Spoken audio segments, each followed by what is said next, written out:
With China in the news so much today, a lot of people want to know more about it. One of the most important things to know about China is that it's not all the same. In fact, you could say there are many Chinas. You can see major contrasts as you move across the map from China from east to west, north to south, and also from urban to rural areas. Let's start from east to west. 94% of China's population lives to the east of a line called the Haihe-Tangchong line. This eastern side of China is often called China proper. Similar to the eastern US, it's largely green coastal plains with lots of farming. The east is also home of the Han people. They're the world's largest ethnic group. If you go west, China's physical landscape gradually gets higher and drier. China is roughly divided into three geographic steppes. The east is the lowest and wettest steppe. The middle of China is the second steppe, with lots of mountains and valleys, including the Sichuan Basin. And the top steppe is all the way out in the far west of China, which is the highest and driest region. So we go from low and wet to high and dry. Western China includes the Himalayas and the Tibetan Plateau, the world's largest mountains and the world's largest and highest plateau. Also, culturally, a large part of Western China is more similar to the Islamic, nomadic Stan countries that neighbor China to the west in Central Asia. The relative importance of China's three steppes have actually reversed through history. Back in the golden age of China during the Tang and Song dynasties, China's economy was centered around the Silk Road, which ran west and stretched all the way across Asia to the Middle East, Baghdad, Antioch, and also to Europe. So back then, China was a westward-facing empire. But as the Silk Road declined, China's focus gradually turned in the opposite direction, did a 180, towards trading in the east with Japan, Korea, the Philippines, and also later European powers like the British, French, Germans, and Americans. Ever since that point, China has continued to be an eastward-facing country. The physical geographies of China and the US are actually roughly similar. If you take out Alaska, they have similar sizes, similar latitudes, and similar climates. But one major difference between the US and China is that China has no west coast. And that's made it harder to export goods out of the whole western side of China to the rest of the world.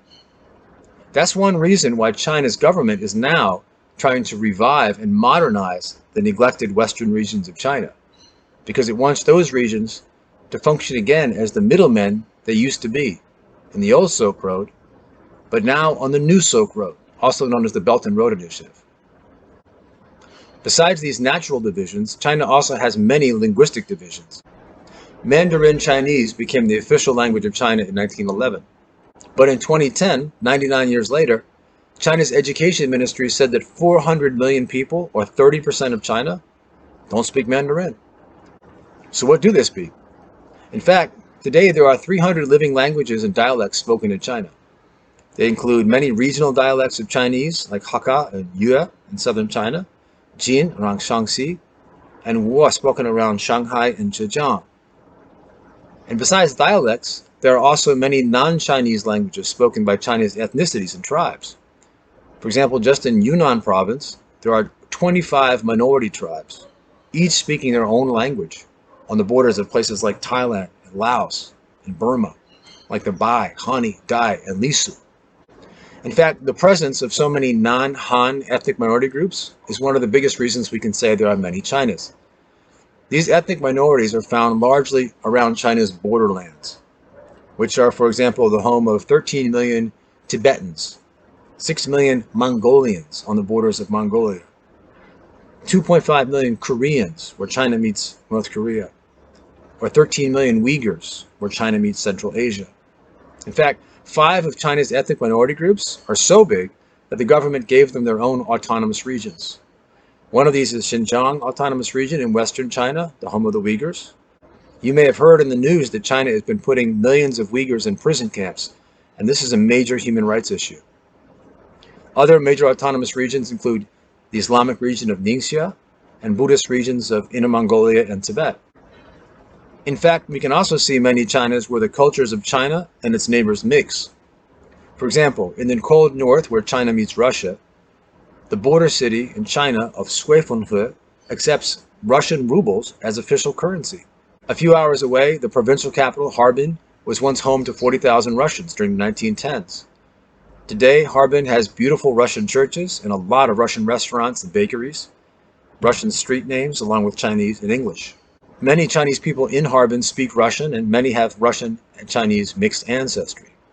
And in general, people of the north of China, the colder areas, tend to be bigger and taller than people in the hot, humid south. There are also many Chinas economically. China today has severe economic inequalities, with major contrasts between rural and urban areas, and also between coastal versus interior areas, with one exception that I'll mention. Rural China tends to be much poorer than urban China. Rural areas sometimes look almost medieval. So you might ask, why doesn't everybody just move to the cities? Well, hundreds of millions of rural to urban migrants have already done that. However, it can be very difficult to leave a rural area because of China's infamous hukou system, the system of home or household registration. Most Chinese citizens are automatically registered as a resident of the place where they're born. A citizen typically only gets government benefits like free education and healthcare if they stay where they're born. This makes it very costly to migrate inside China, which helps to explain why millions of people are trying to get out of China, like the 2 million Chinese living in Africa right now, or the parachute generation, students studying overseas alone in the US, Canada, Australia.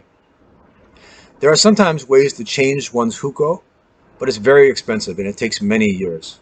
Many people have said that the hukou system amounts to a sort of caste system. In fact, China's president, Xi Jinping, wrote his doctoral dissertation back in 2001 on the need to reform the hukou system. In any case, China is making many alterations to the hukou system right now and might eventually abolish it, which would be no small revolution. Another severe spatial inequality in China is between coastal and interior regions. China's long coast in the Pacific Ocean is where the vast majority of its biggest cities, ports, and manufacturing industries are located.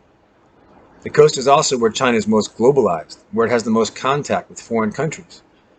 But development in China's interior provinces has generally lagged far behind. The exception is along the Yangtze River, the longest river in China, which penetrates deep into the interior. Just by itself, the Yangtze River Basin is the third largest economy in the world.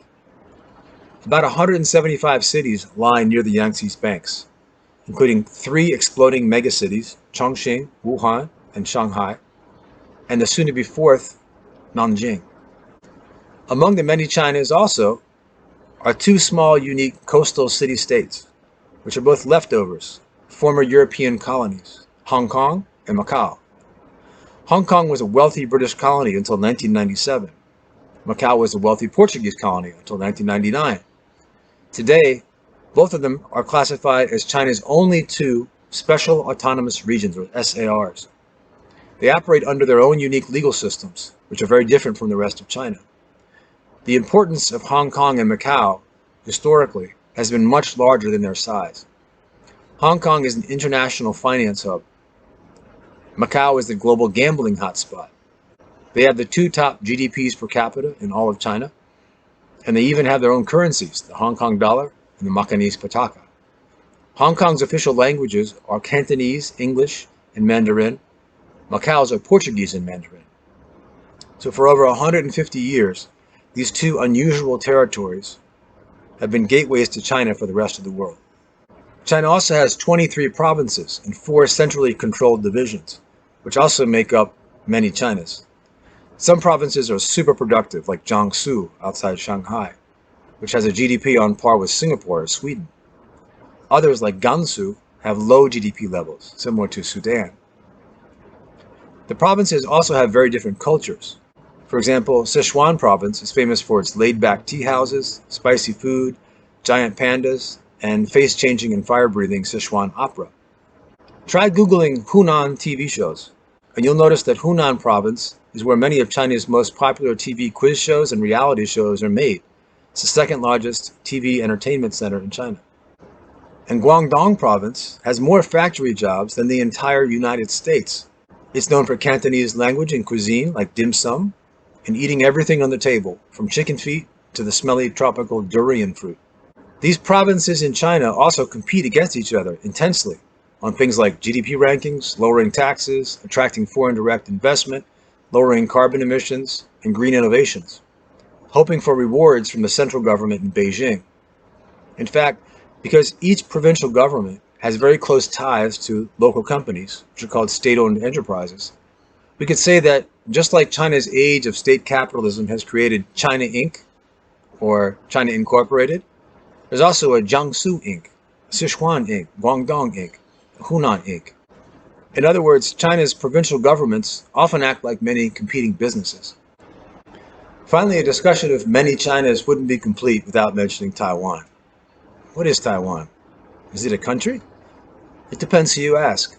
It's a tropical island off the coast of China, populated by ethnically Chinese people who speak dialects of Chinese.